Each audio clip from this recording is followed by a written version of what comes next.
Bismillahirrahmanirrahim.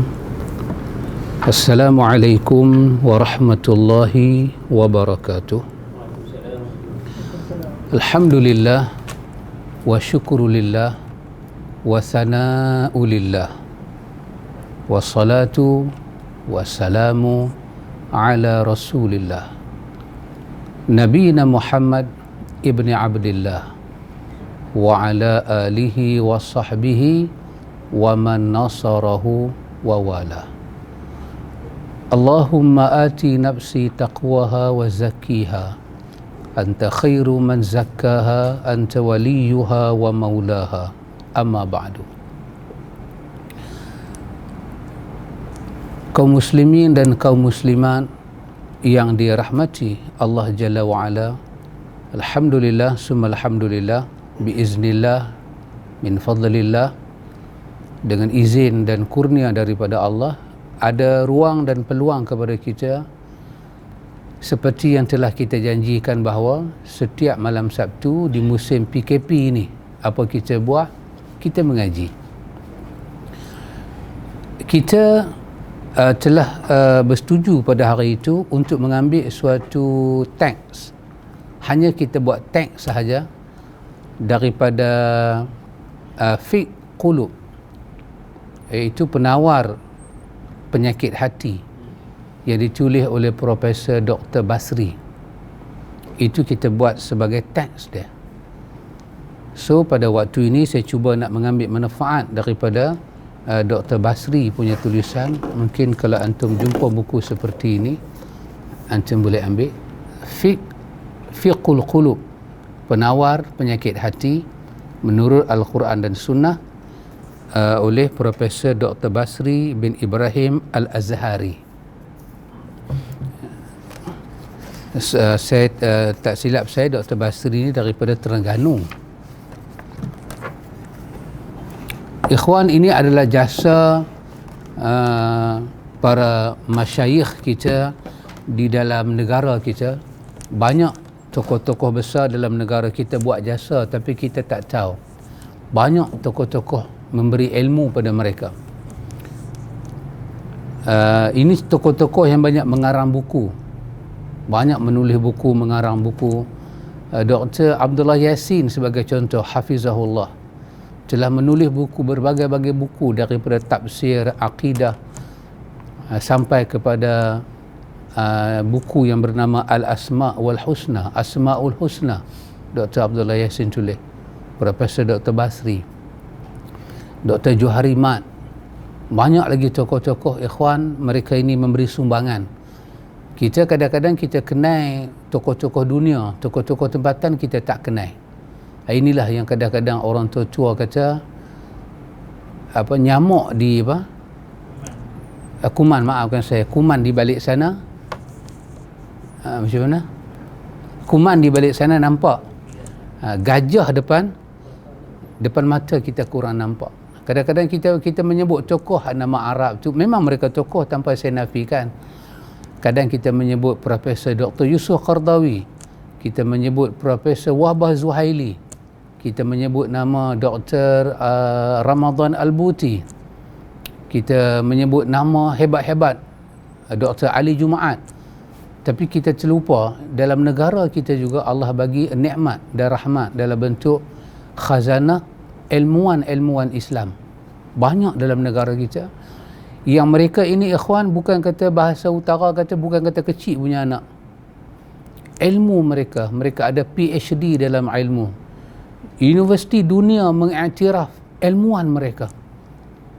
Maka kita kena kenal mereka, ikhwan. Kena kenal mereka dengan tulisan mereka, dengan ceramah mereka. Jangan kenal mereka daripada mulut orang lain. Kenal mereka dengan tulisan mereka dan ayat mereka. So kita akan kenal banyak tokoh-tokoh yang kadang-kadang tenggelam begitu sahaja.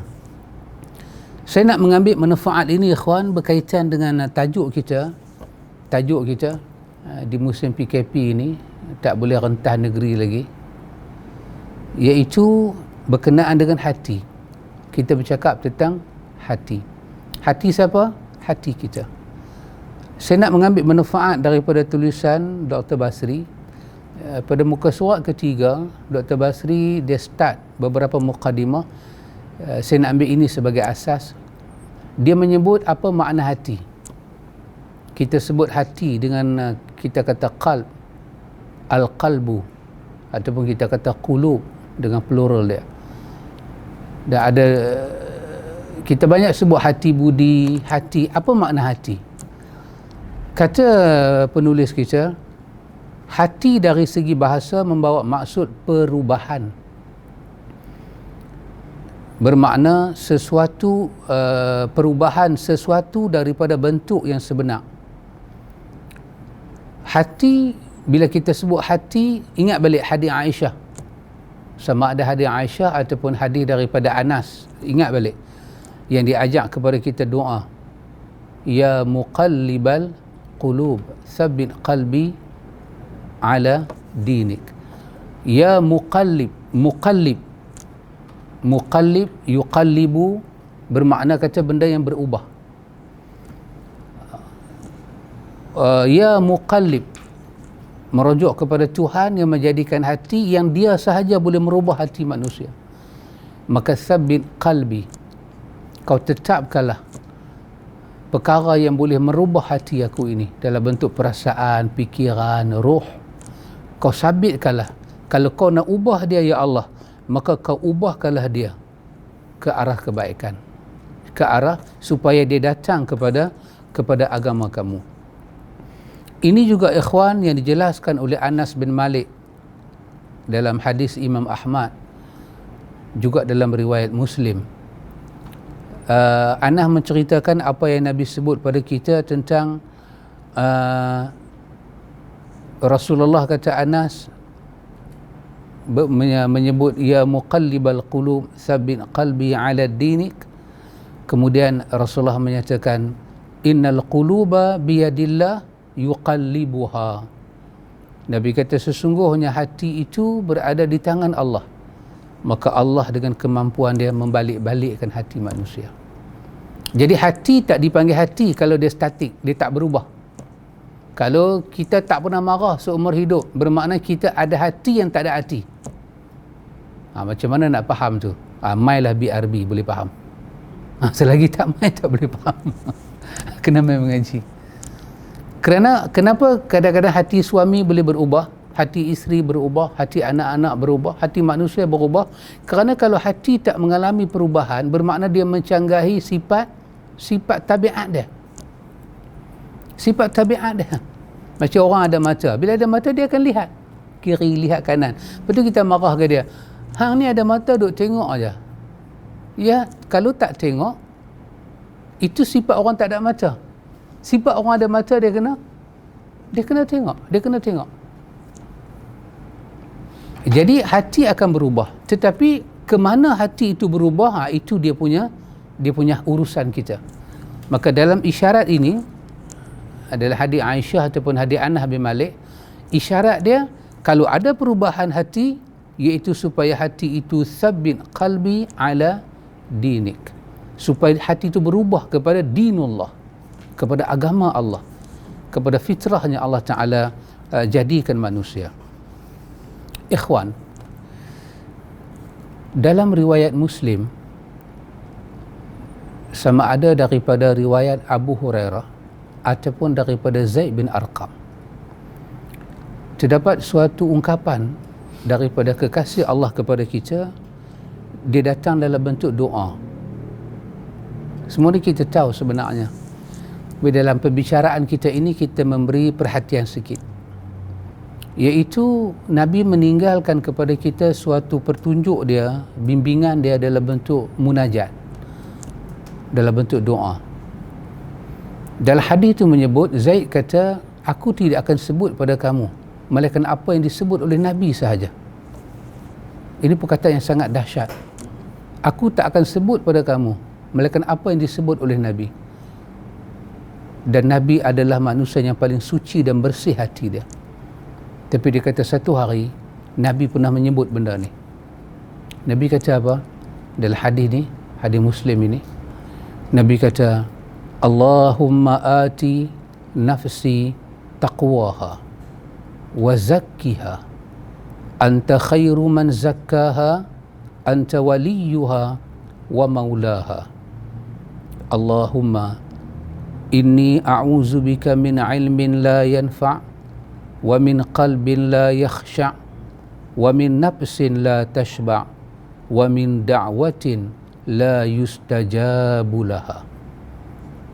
Ini dalam riwayat Muslim. Kata Zaid, aku tak akan sebut melainkan apa yang Nabi sebut sahaja. Maka Nabi memiliki hati yang cukup bersih. Dan Nabi juga memiliki hati manusia yang boleh berubah. Ya, hati itu boleh berubah dari satu keadaan kepada satu keadaan. Tapi Nabi pernah menyebut ini, kata Zaid. Nabi kata, Allahumma, Nabi kata, ya Allah, ati nafsi taqwaha. Berilah kepada saya ini, berilah kepada diri saya ini nafas yang bertakwa, ruh yang bertakwa, akal yang bertakwa, jantung yang bertakwa, diri yang bertakwa, jiwa yang bertakwa. Allahumma ati, kita boleh baca dengan ati, alif tu dibaca dengan panjang, ati, ta tu baris bawah saja tanpa panjang, ati, ataupun kita boleh baca dengan a'ti, alif ain ta, a'ti. Dua-dua makna sama, a'ti ataupun ati maknanya beri. Artinya adalah a'inni. Allahumma ati, Allahumma a'ti, artinya Allahumma a'inni. Maksudnya berilah pertolongan pada saya ya Allah. Berilah kepada saya ini suatu pertolongan ya Allah. Pertolongan yang mana? Pertolongan supaya saya dapat hati yang hati itu dapat menuju kepada jalan takwa dan meraih takwa. Beri pertolongan itu pada saya ya Allah. Pasal itu ikhwan, ada suatu perkataan yang kita baca dalam Ihya Hujatul Islam. Dia menyebut tentang apakah sebesar-besar pertolongan yang Allah Ta'ala bagi pada kita. Dia kata sebesar-besar pertolongan yang kalau kita lihat dengan mata hati kita, yang kita akan syukur sangat-sangat, ialah apabila Allah memberi kepada kita hidayah ilmu. Hidayah ilmu adalah sebesar-besar pertolongan Allah pada kita. Kerana dengan ilmu lah kita dapat berjalan ke sana, menghindar ke sini, berbuat ini, menjauhi ini, kesemuanya dengan bimbingan ilmu. Jadi kita minta pertolongan pada Allah Ta'ala ikhwan, supaya hati kita yang berubah ni, kalau dia nak berubah, dia berubah kepada agama Allah sahaja, dia tak pergi ke arah lain. Dan dalam agama ni ikhwan, apakah benda yang paling mulia? Kalau kita dapat benda itu, kita mendapat hati yang paling mulia. Itu pun telah kita ketahui daripada ayat yang kita dah hafal dah, yang Allah sebut dalam surah Hujurat, inna akramakum indallahi attaqakum. Iaitu orang yang paling akram, bacaan dia, wazan dia akram, akram paling mulia, bermakna atas dia sudah tidak ada orang dah. Akram paling mulia, di lain semua orang di bawah dia. Dan akram ini di mana? Indallahi, di sisi Allah. Cuma ada orang paling mulia. Siapa dia? Orang yang paling bertakwa. Artinya ikhwan, kalau hati kita berubah kepada dinullah, kepada agama Allah, dan hati kita dapat ketakwaan, artinya Tuhan telah memberi kepada kita semulia-mulia pertolongan. Hati yang bertakwa. Dan saya tidak akan menghuraikan apa makna takwa, kerana itu kita telah mengetahui. Maka siapa yang diberi oleh Allah Ta'ala pertolongan untuk mengenal takwa, belajar takwa, mendapat bimbingan kepada takwa, bermakna dia telah mendapat pertolongan, sebesar-besar pertolongan daripada Allah. Kata Zaid bin Arqam, aku tak akan sebut pada kamu melainkan apa yang Nabi sebut sahaja. Nabi meminta kepada Allah supaya diberi hati yang bertakwa, sedangkan dia adalah manusia yang paling suci. Ada suatu buku yang bernama Ar-Risalah. Ar-Risalah di antara dikatakan sebagai buku-buku awal yang ditulis oleh Imam Asy-Syafi'i rahimahullahu ta'ala. Dalam Ar-Risalah ni tercipta suatu perkataan yang mengangkat kedudukan risalah itu setinggi-tingginya. Iaitu bila Imam Asy-Syafi'i membahas bab kenapa satu benda Nabi buat baru kita boleh buat, kenapa bila Nabi tinggal satu benda kita kena tinggal. Maka dia membahas kenapa. Pada awalnya ikhwan, orang macam saya ni terfikir masa melihat buku ini, saya menyediakan dengan pen dan kertas, saya fikir dia nak cerita sampai mungkin 15 sebab ke. Kenapa satu benda Nabi buat kita kena buat, kenapa bila Nabi tinggal kita kena tinggal. Saya punya duk fikir mesti ada banyak dia punya point dia. Tapi bila saya tengok dalam risalah, dia cuma bagi 2 sebab, ataupun boleh kata 2 tu kita cantum jadi 1 sebab je. Kenapa Nabi mesti diikuti, kenapa cara ikut Nabi macam mana, Nabi buat kita buat, Nabi tak buat kita tak buat, dan kenapa Nabi sentiasa kena menjadi kiblat kita, kena menjadi qudwah dan uswah kita. Saya pun duk tunggu-tunggu apakah yang akan disebut. Bila saya dengar Syekh Maulud sebut, kemudian saya tengok sendiri, dia menyebut dengan perkataan yang sangat mudah, yang Badui boleh faham, Arabi boleh faham, orang bukan Badui boleh faham, orang yang aliyah boleh faham, orang yang kedudukan tinggi boleh faham, orang yang tak ada kedudukan boleh faham. Apa Imam Syafi'i kata? Yang pertama, kalau kita nak bagi 2 lah. Yang pertama, dia kata kerana manusia yang paling suci dan bersih di sisi Allah hanya Muhammad. Kerana itu bila orang paling suci ni buat, baru kita buat. Bila orang yang paling suci tu tinggal, kita kena tinggal. Kenapa kau tinggal? Kerana orang yang paling suci tinggal. Kenapa kau buat? Kerana orang yang paling suci dan mulia buat. Dan yang kedua dia kata, bila Nabi buat kita buat, Nabi tinggal kita tinggal, itulah maksud mengikut. Yang Allah guna ayat itu dalam 31 Ali Imran, fattabi'uni, hampa kena ikut aku. Apa makna ikut? Nabi buat kita tak buat, Nabi tak buat kita buat. Itukah makna ikut? Atau Nabi buat kita tengok dan kita buat macam tu, Nabi tak buat kita pun tak buat lagu tu. Itukah makna ikut? Ittiba'. Badui boleh faham ya kawan. Kurdi, Iraq penuh dengan Kurdi. Bila Syekh Maulud buat kuliah, orang Kurdi banyak. Mereka datang dengan senapang duduk di belakang. Saya ingat mereka nak perang. Penyamai mengaji. Mereka mengaji dengan senapang. Kita tak tahu lah ya kawan. Kita ni tak ada COVID pun tak mengaji, tambahlah ada COVID. Mereka tak ada pen, mereka tak ada kertas, tapi bila Syekh menyebut, mereka boleh angguk, mereka boleh faham ayat mata, mereka boleh turun. Kenapa kita kena ikut Muhammad? Zaid sebut tadi, aku tak akan sebut pada kamu melainkan apa yang Nabi sebut. Nabi minta pada Allah jiwa yang bertakwa, sedangkan semua orang tahu apakah jiwa Muhammad di sisi Allah. Kerana itu ikhwan, Allahumma ati nafsi taqwaha. Artinya ikhwan, meminta semulia-mulia suasana hati, kondisi hati kepada Allah. Zaid kata, Nabi kata, wazakkiha. Ya Allah, cucikanlah hati aku ini supaya aku sampai kepada takwa. Wazakkiha, bersihkanlah ya Allah. Dengan makna kata tahhirha. Tahhirha, sucikanlah dia ya Allah.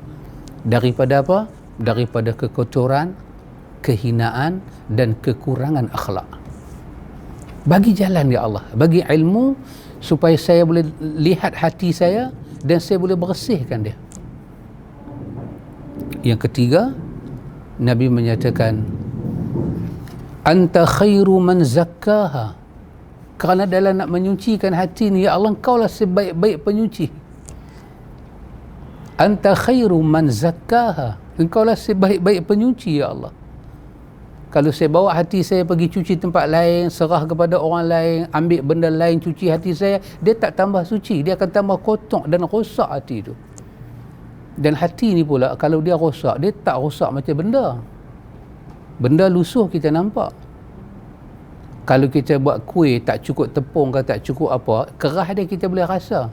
Tapi hati punya kerah, hati punya rosak, hati kalau lusuh, mata tak nampak ikhwan. Cuma kita dapat cam dengan ilmu. Maka Nabi menyebut pada Allah, anta waliyuha, ya Allah, engkaulah wali dia. Dengan makna kata, ya Allah, engkaulah yang ada kuasa kepada hati aku, ya Allah. Wa maulaha, engkaulah raja, engkaulah saja boleh memberi arahan kepada hati aku, ya Allah. Engkau sahajalah boleh mengubah. Malik, engkaulah mempunyai malik amriha, engkau yang menguasai urusan hati aku, ya Allah. Zaid kata, aku tak pernah tahu ada doa sedahsyat ini, seindah ini, melainkan setelah aku dengar daripada mulut Nabi, ya Allah. Setelah kita bekerja untuk dapat takwa, kita tak tahu nak minta takwa, maka Allah memberi hidayah dia kepada kekasih yang dia kasih ini, macam mana nak memohon kepada Allah dapat hati yang bertakwa. Tawaduk, doa yang sangat tawaduk, memohon kepada Allah. Tapi Nabi tak berhenti dekat itu saja, ikhwan. Nabi sambung meminta pada Allah Ta'ala. Nabi kata, Allahumma inni a'udzubika min ilmin la yanfa'. Nabi kata, ya Allah, saya berlindung kepada kamu daripada ilmu yang tidak bermanfaat. Saya berlindung padamu, ya Allah, daripada ilmu yang tidak bermanfaat. Tentu kita akan tanya, kerana balaghah dia, ikhwan, ilmu yang tak bermanfaat ni semua orang tahu. Ilmu nujum, ilmu kuhan, bomo, semua orang tahu tak ada manfaat. Tetapi soalan dia, adakah ilmu-ilmu tu semua itu Nabi belajar? Nabi ajar, tak kan? Tapi kenapa dalam ungkapan doa ni Nabi minta dia berlindung dan minta umat dia dilindung, hati dia dilindung, roh dia terlindung, akal dia terlindung daripada terlibat dengan ilmu yang tidak bermanfaat. Ini nama dia mubalaghah, ikhwan, satu mubalaghah. Suatu simbol yang dahsyat. Semua orang tahu ilmu sihir ni ada kegunaan dia, tapi dia cukup tak bermanfaat untuk tuan dia. Orang yang boleh buat magic dalam bentuk sihir ni, katalah dia boleh pukau orang. Tapi dengan ilmu pukau tu, apakah manfaat pada tuan yang belajar pukau? Dia tak kaya serupa tu. Dia tak senang serupa tu. Dia tak bahagia serupa tu. So, ciri ilmu yang tak bermanfaat ni apa dia? Kita ada, boleh bagi ke orang, tapi kita sendiri berada dalam dilema kehidupan. Maka mubalaghah dia apa? Dalam tafsir dikatakan bahawa bila Nabi kata Allahumma inni a'udzubika min ilmi la yanfa', ulama kita kata maksud dia ilmun la yakunu nafi'an li nafsihi. Ilmu tu cukup bagus, cukup baik, tetapi tuan punya ilmu tak dapat manfaat. Nabi pohon perlindungan pada Allah daripada setiap kita dapat ilmu, tapi kita masuk seperti mana tukang sihir dengan ilmu dia, bomo dengan ilmu dia, ahli nujum dengan ilmu dia. Dia boleh bagi ke orang, tapi dia tu tak ada apa-apa. Itu lebih disokong dalam riwayat Bukhari ketika Nabi menyebut hati manusia ada 3 jenis. Salah satunya Nabi sebut seperti mana bumi yang keras. Air hujan kalau turun, dia serap masuk dalam, tak bertakung. Petani nak ambil air pun tak boleh, binatang nak ambil air pun tak boleh. Nabi kata itu satu jenis hati manusia. Yang kedua, seperti mana air hujan turun daripada langit, air boleh bertakung. Air boleh bertakung. Binatang boleh bertakung. Tapi bumi itu tak dapat apa-apa hasil. Tak tumbuh apa pun atas dia. Nabi kata ada orang dapat ilmu macam tu. Dan yang ketiga, Nabi kata ada ilmu yang ada air hujan, dia turun ke bumi, basah, dia naik tumbuh-tumbuhan. Petani dapat manfaat, binatang dapat, bumi tu cantik. Nabi kata jadikanlah hati kita dengan ilmu, bahagian yang ketiga ni. Jangan bahagian pertama, daripada awal tak mau dengar apa-apa. Jangan jadi bahagian kedua. Bahagian kedua apa dia? Dia takung orang yang boleh ambil daripada dia, dia tak dapat apa. Maka itu juga termasuk dalam doa yang Nabi minta lindung. Allahumma inni a'udzubika min ilmin la yanfa'. Minta lindung daripada ilmu yang kita hilang manfaat diri dengan dia. Dan lagi satu, wa kullu ma la yanfa'u fil akhirah. Apa sahaja yang kita boleh menikmati di dunia dalam bentuk pengetahuan, dalam bentuk ilmu kita kongsi, tapi bila sampai di hari akhirat, ilmu itu tak sampai, maka itu juga dikatakan tidak ada manfaat. Yang kedua, ikhwan, Nabi memohon perlindungan pada Allah Ta'ala daripada apa? Wa min qalbin la yakhsha. Wa min qalbin la yakhsha, daripada hati. Tengok balik makna hati tadi. Apa makna hati? Perubahan. Hati yang apa? La yakhsha. Hati yang tidak khusyuk. Hati yang bila dia berubah jadi tak khusyuk. Hati Allah sebut dalam surah Fussilat. Allah suruh kita tengok kepada bumi. Allah suruh kita tengok pada bumi. Lepas tu Allah kata, macam mana bumi itu khusyuk pada Allah. Tengok bumi dan bagaimana dia khusyuk. Perkataannya Allah Ta'ala guna khusyuk. Bumi itu khusyuk. Alam tara, Allah kata, tidakkah kamu melihat ilal ardi, kepada bumi, macam mana bumi itu khasyi'an, bumi itu boleh duduk dengan khusyuk. Khusyuk dengan makna kata dia terbungkam di situ, dia terdiam di situ. Allah letak pada hari Allah letak dia diam di situ. Tak ada siapa main angin ke apa, dia tak berubah. Maka kerana itu khusyuk dipindah kepada makna dengan makna apa? Bila orang tu khusyuk, dia tak berubah. Hasan Basri kata, "Lau khasha'at qulubuhu, kalau khusyuklah hati dia, la khasha'at jawarihuhu." Kalau khusyuk hati dia, maka akan khusyuklah tingkah laku dia. Kalau hati dia itu pergi pada Tuhan, maka tubuh badan dia akan sengak daripada banyak aktiviti. Itu kata Al-Hasan Basri. Sebab apa? Dia nak bahas apakah makna khusyuk. Maka hati ini, wa min qalbin la yakhsha, daripada hati yang tak khusyuk pada Allah. Dia tak boleh diam dengan Tuhan. Dia menjadi hati yang tak tenteram dengan Tuhan. Mau'izah tak boleh masuk, tazkirah tak boleh masuk, hati dia nasihat tak boleh masuk. Hati dia hari demi hari, apa saja urusan Tuhan kepada dia, hati dia memberontak. Dia tak aman, dia tak diam. Dia tak boleh faham kata rukun iman itu ada beriman dengan qada dan qadar, yang baik dan yang buruk. Dia tak boleh faham, hati dia tak boleh tangkap, dia tak boleh khusyuk, tenteram kita kata. Dia tak boleh sakinah, tunduk kepada Allah, tak boleh. Kalau dia beribadat pun dia tak dapat makna khusyuk. Dia berurusan iman pun dia tak dapat iman yang mutmainnah, iman yang tenang, dia tak dapat. Allah bagi ujian, dia gelabah. Maka Nabi minta daripada hati yang berlindung, daripada hati yang tidak khusyuk. Nabi minta pada Allah lagi, wa min nafsin la tashba'. Nabi kata, ya Allah, aku berlindung kepadamu daripada diri yang la tashba', yang tak pernah puas, tak pernah kenyang. Nafs, diri dia. Jadi kalau orang-orang ahli ma'rifah, dia bagi perbezaan. Kalau sebut qalb, maksud dia lain. Sebut roh, makna dia lain. Sebut nafs, makna dia lain. Sebut akal, makna dia lain.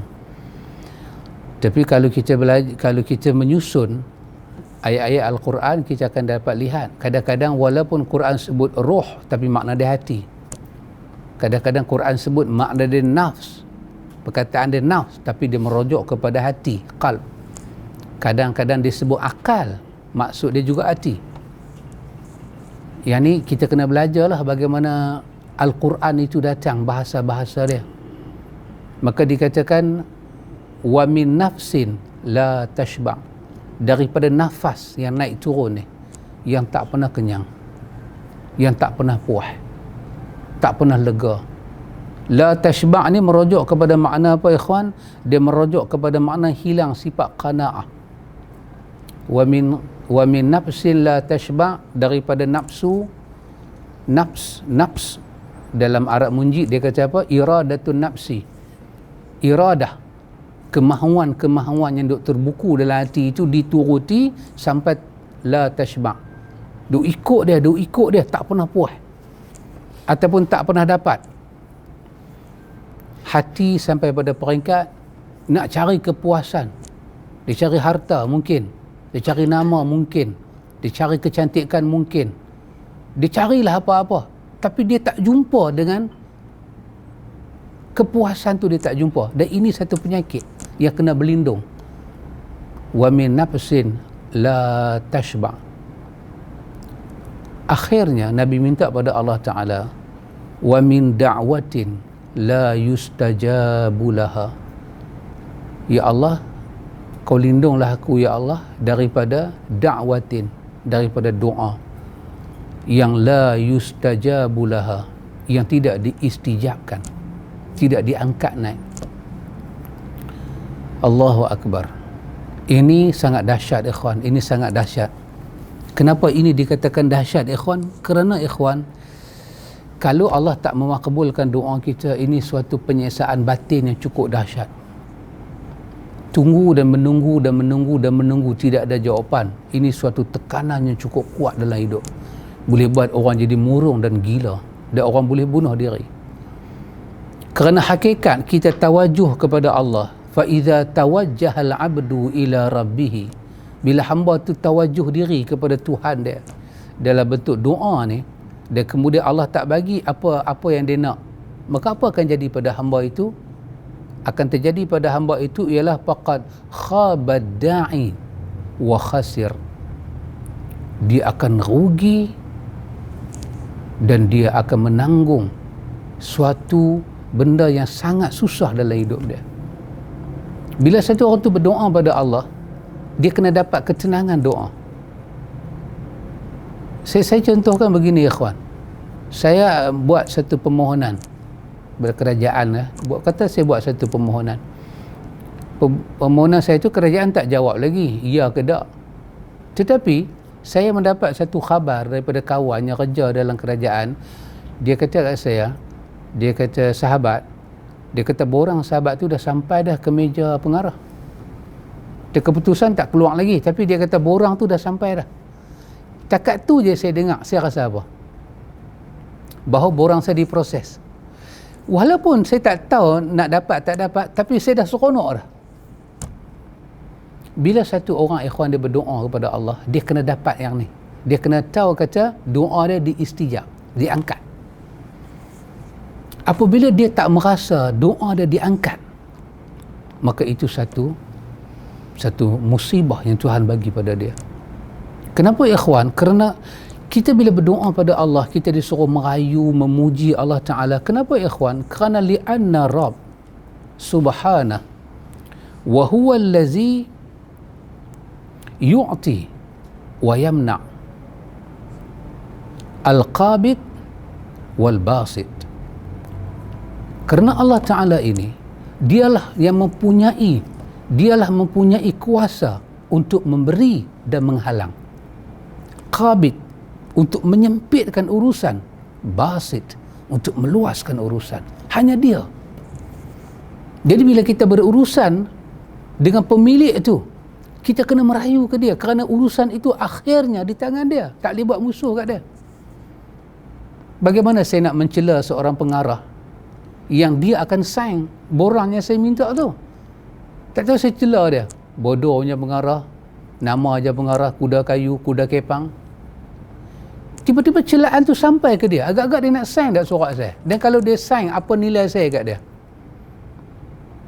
Kita kena merayu. Bila satu orang dia baca doa, dia tak merasakan doa dia diangkat, apa akan terjadi ikhwan? Dia akan hilang semangat nak merayu ke Tuhan. Dan bila satu orang tu dia tak mau ulang doa dia tak mau ulang rayuan dia tak boleh merendahkan suara dia di hadapan Tuhan, itu pertanda paling awal dalam diri dia ada konflik bahawa Tuhan tidak memakbulkan doa dia. Itu perasaan itu dah sampai, dan ini satu dosa dan kesalahan yang seorang hamba tak boleh buruk sangka pada Tuhan. Dan bila Allah Jalla wa'ala, ikhwan, kita meminta kepada dia, hanya dia sahaja boleh memberi segala kebaikan pada kita, hanya dia saja boleh mengangkat segala mudarat yang ada pada diri kita. Bila satu orang dia berdoa pada Allah, dia berdoa dan dia berdoa dan dia berdoa dan dia berdoa, dia pohon pada Allah sungguh-sungguh, maka Allah Ta'ala akan bagi khabar gembira pada dia, Allah makbul doa dia. Tapi bila ada satu orang dia berdoa pada Allah, dia yakin kata, dan dia sebut di mulut, takat saya minta ni Tuhan tak bagilah lagi, itu satu masalah. Dan ini Nabi kata, wa a'udzubika, ya Allah saya pohon lindung pada engkau, min da'watin, daripada doa la yustajabulaha, sama ada tak diberi ataupun saya rasa dengan penuh buruk sangka kau tak bagi pada saya, ya Allah. Kalau Allah tak bagi pun kita masalah, ikhwan. Kalau kita rasa Tuhan tak bagi pun kita dalam masalah. Maka kita kena ada jiwa yang sakinah dengan Tuhan, yang tenang dengan Tuhan, yang rasa damai dengan Tuhan. Ud'uni astajib lakum, saya dah minta, kau pasti bagi, ya Allah. Ikhwan, yang ni yang diriwayatkan kepada kita oleh sahabat agung Nabi, sama ada Abu Hurairah ataupun Zaid bin Arqam, menyatakan bahawa Nabi meninggalkan khazanah ini kepada kita. Nabi meninggalkan petunjuk ini kepada kita. Apakah yang seorang umat patut meminta kepada Allah? Allahumma ati nafsi taqwaha wa zakkiha anta khairu man zakkaha anta waliyuha wa maulaha. Allahumma inni a'udzubika min ilmin la yanfa' wa min nafsin wa min qalbin la yakhsha' wa min nafsin la tashba' wa min da'watin la yustajabu laha. Kita kata amin, Allahumma amin, kerana ini doa kekasih Allah, ikhwan. Dan setiap permohonan kekasih Allah Ta'ala ni, ikhwan, Allah Ta'ala bagi kepada dia. Setiap perlindungan yang dia pohon pada Allah, Allah Ta'ala lindungkan dia, ikhwan. Ikhwan, ada satu perkara yang kita kena jaga supaya perkara ini tak melanda hidup kita, kerana dia akan bawa parah dan kesan pada hati. Dan kalau benda ni melanda kepada makna yang kita belajar tadi, iaitu apa makna hati, iaitu perubahan. Kalau benda ni melanda, maka hati kita akan berubah kepada benda-benda tak elok. Dia bukan berubah kepada benda elok, dia akan berubah kepada benda tak elok. Apa dia, ikhwan? Ini dipesan oleh para ulama kita, iaitu kita kena jaga jangan sampai perkara-perkara haram masuk dalam diri kita. Jangan terlibat dengan benda haram yang akhirnya benda haram itu sampai ke mulut kita. Kan benda haram ni ada yang di luar, tapi jangan sampai benda haram tu masuk dalam mulut kita. Dia punya teori sama dengan COVID. Kita boleh duduk sebelah orang COVID, boleh pakai mask, tapi kena pasti apa dia, kita salam dengan dia, kita apa, jangan sentuh muka. Teori dia. Sebab apa? Sebab dia tak attack kita di baju, dia akan hilang. Lepas kita salam dia, pergi basuh tangan. Tapi kalau kita start ni, dia ada benda dia masuk ke mata, dia masuk ke hidung, dia masuk ke mulut, barulah dia berlega di luar-luar. Itu hak dia lah. Kita tak boleh sekat dia, kita tak boleh buat sekatan udara untuk COVID. Tak boleh, sebab dia makhluk Tuhan. Tapi kita boleh sekat dia daripada masuk dalam diri kita dengan kita pakai inilah SOP yang dibuat ni. Demikian teori dia. Di luar ni ada banyak benda haram, tetapi jangan sampai benda haram tu masuk dalam mulut. Maknanya jangan makan benda haram. Benda haram ni kita kata ada dua, ikhwan. Satu, ain benda haram. Kita orang Islam tak boleh makan babi, tak boleh makan anjing, tak boleh makan najis. Ini semua benda haram kita makan. Tak boleh minum arak. Itu ain dipanggil. Ain benda kita tak boleh jamah.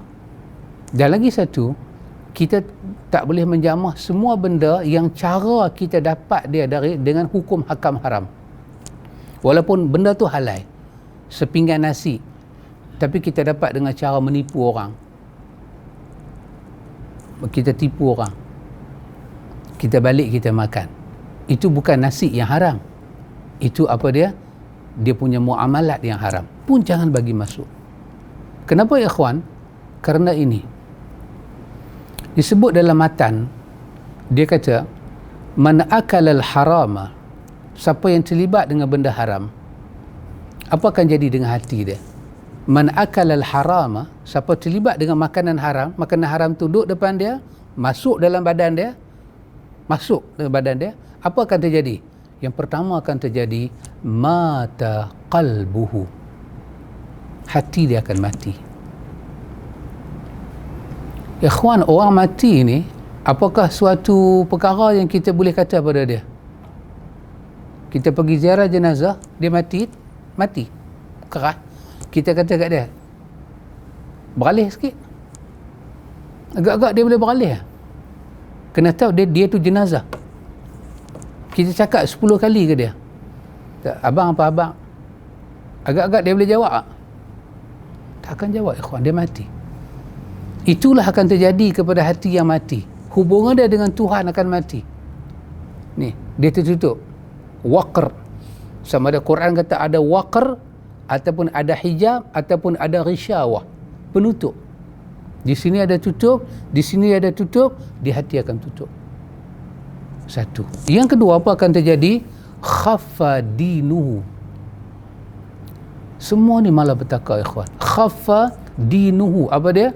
Hati dia akan memandang remeh kepada urusan Tuhan. Din, urusan din, khaffa. Hati dia tak boleh tangkap kata agama ni besar, sunnah ni besar, Quran ni besar, larangan ni besar, perintah ni besar. Dia tak boleh tangkap. Benda tu jadi remeh kat dia. 3, dha'fa yaqinuhu.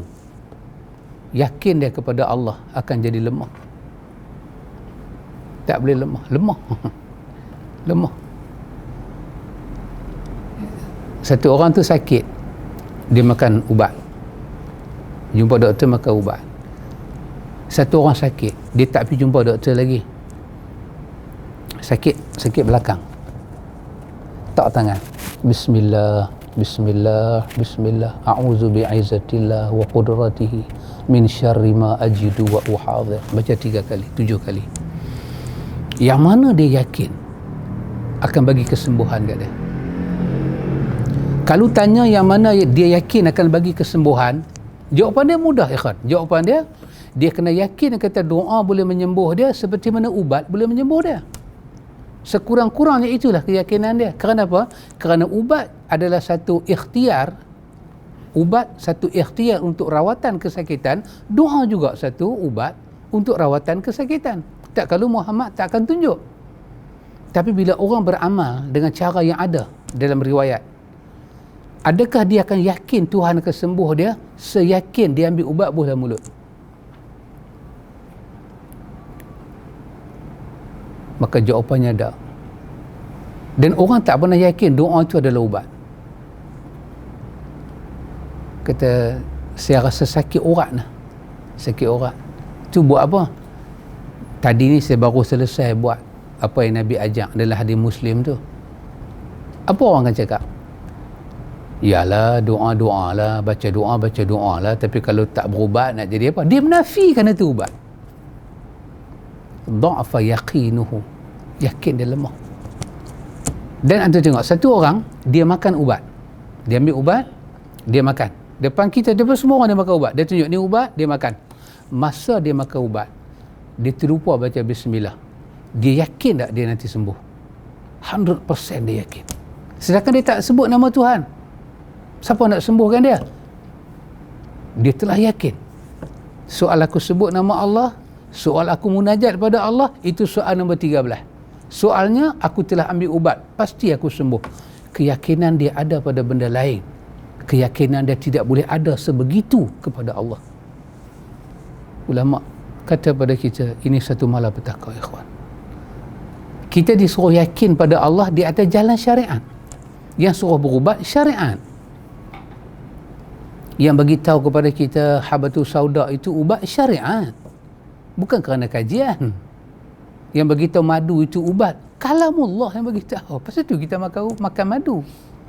yang bagi tahu minyak zaitun itu ada barakah, kalamullah dalam surah An-Nur ayat 31, 35. Pasal syariatnya menyebut perubatan. Kenapa orang sakit disuruh pantang? Kerana syariat yang suruh pantang.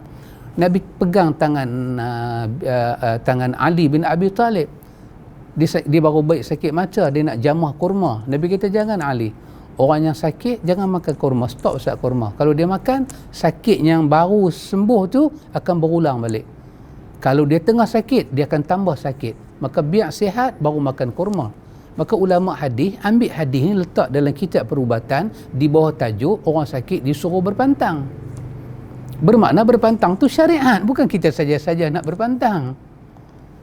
Tetapi manusia kadang-kadang dia boleh pergi cari satu benda yang dia yakin benda tu ubat, dan dia sebut nama Allah, dia tak rasa ubat. Sedangkan apa Allah Ta'ala kata? Allah Ta'ala kata, ala bi zikrillahi tatma'innul qulub. Allah kata, kau nak bawa hati kau pergi mana nak cari tenang? Dengan ubat? Dengan kekayaan? Dengan nama? Tak ada. Apabila kau padu kekayaan dengan nama Allah, kau padu pengaruh dengan nama Allah, kau padu ubat dengan nama Allah, baru kau dapat tenang. Selagi kita tak padu nama Allah dalam hidup, kau tak akan tenang. Yang keberapa? Yang keempat, orang tu masuk saja benda haram dalam diri dia, apa akan terjadi? Wahajaballahu da'watahu. Tengok, Allah akan hijab doa dia. Hijab doa. Hijab doa ni apa, ikhwan? Hijab kan makna dia sekat, dinding. Doa akan jadi apa, ikhwan? Doa akan jadi begini. Satu anak, dia susah, dia pergi jumpa mak dia. Mak dia, mak tak ada duit mak. Mak bagi RM5. Pilah gungang-gungang tamanah hoa-hoa, habis duit. Esok dia tak ada pula. Mak, RM10 mak. Maka dia dengan mak dia tahu tu mak dia. Dan dia tahu kata untuk dapat duit pada zaman Allah bukan senang, susah. Tetapi dia hilang benda tu semua. Dia pergi, bila mak dia tak bagi, dia kata, mak nama aja mak. Beranak habis 10 anak. Cik tak pernah minta mak beranak cik, tapi mak tak tunai hak mak kepada cik. Cik anak mak, kekayaan mak ni mak nak tinggal kat siapa? Cik minta RM10 pun tak boleh bagi. Dia minta betul tak pada tempat? Betul.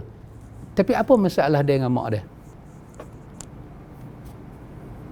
Yang tu saya tak jawab. Saya tinggalkan kepada penonton yang sedang mengaji malam Sabtu. Apa masalah dia? Itu nama dia hijab.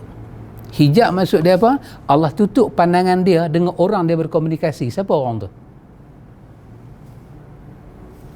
Saya teringat dulu Abang Amir pernah cerita, jumpa seorang ulama lah, kita kata seorang ulama. Sebab ulama tu tahu Abang Amir ni pengurusi tak mana-mana kan dulu, tak bagi pegang beg. Tak bagi pegang beg, sebagi orang lain pegang. So kenapa? Kerana orang tu tahu peradaban. Siapa yang nak, kan orang sambut saya, katalah I Mr. Somebody, macam dia pun dah tak elok dah, tambah Mr. Somebody kan. Atau Presiden BRB sambut saya tak mana-mana, takkan saya nak bagi Mr. Presiden bawa saya punya beg. Saya bagilah. Orang kata, ini AJK, saya bagi AJK bawa. Itu nama dia label. Kita layan orang tu sesuai dengan dia punya label. Kita kena layan mak dia sesuai mak kita dengan label dia. Mak kita bagi tak bagi tu soal kedua. Soalnya dia mak kita. Hijab bermakna Tuhan tutup mata kita ni, kita tak nampak dengan siapa kita komunikasi. Bila kemahuan kita tak dibagi, jiwa kita memberontak. Bila Allah hijab dakwah kita, maksud dia apa dia, ikhwan? Tuhan menjadi tempat untuk meminta, bukan untuk beribadat. Sedangkan dalam hadis Nu'man bin Bashir, hadis Abi Daud tu, ketika Nabi menafsirkan ayat ke-60 tu, surah Al-Ghafir, surah Ghafir, ud'uni astajib lakum. Nabi kata apa? Nabi kata ad-du'a huwal ibadah. Doa adalah ibadat. Maka Allah tutup hijab antara hamba dengan Tuhan. Seorang hamba ni dia tahu apa? Dia tahu meminta ke Tuhan. Tuhan, saya sakit, sembuhkanlah. Tuhan, saya miskin, kayakanlah.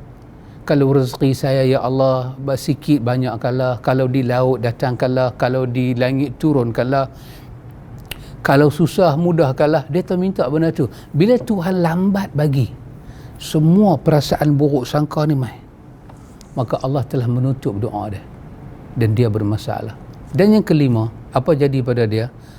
Waqallat ibadatuhu. Dia akan jadi orang yang terlalu sikit ibadat dia pada Tuhan. Semua benda dia boleh buat, sama ada dia buat part time ke, dia buat full time ke, dia boleh buat overtime ke, dengan Tuhan saja qalat. Dengan Tuhan saja masa dia bagi sikit sangat.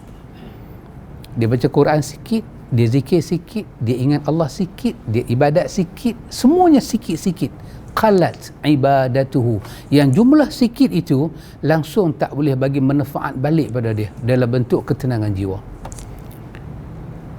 Maka jangan sampai benda haram masuk dalam mulut kita. Kalau dia masuk dalam mulut kita, dia akan menyebabkan hati kita yang elok berubah jadi mati. Hati kita yang melihat agama itu mulia, kita akan remehkan agama. Hati kita yang begitu kuat dengan Tuhan akan jadi lemah gantung dengan Tuhan. Hati kita yang nampak kemuliaan Tuhan, jalal dia, azim dia, karim dia, hati kita tak pandai bermuamalat dengan Tuhan. Dan hati kita akan terkena, kita tak ada masa nak ibadat dengan Tuhan. Yang kesemua itu, kita yang menanggung musibah dunia dan akhirat. Karena itu ikhwan, amanah Tuhan, kita menjaga hati kita, bukan menjaga hati orang. Jaga hati kita elok-elok. Jaga hati kita, kena hati kita. Jauhi benda-benda boleh merosakkan hati. Ikhwan, semoga Allah memberi manfaat pada saya dan pada kita semua pada perbincangan kita kali ini. InsyaAllah kita akan tengok lagi apakah penulis kita bawa. Penulis kita akan bawa kepada kita perbincangan kita sikit lagi berkenaan dengan hati ini. Perbincangan ni akan terus ada selagi mana ada PKP lah. Bila PKP dah tak ada, saya pun tak ada lah. Jadi PKP ni kita habis masa Sabtu kita mengaji. InsyaAllah ikhwan, saya mendoakan kebaikan untuk antum semua. Wa ila liqa, hayakumullah, barakallahu fikum. Subhanakallahumma wa bihamdika, asyhadu an la ilaha illa anta, astaghfiruka wa atubu ilaih. Wassallallahu ala nabiyyina Muhammad walhamdulillahi rabbil alamin.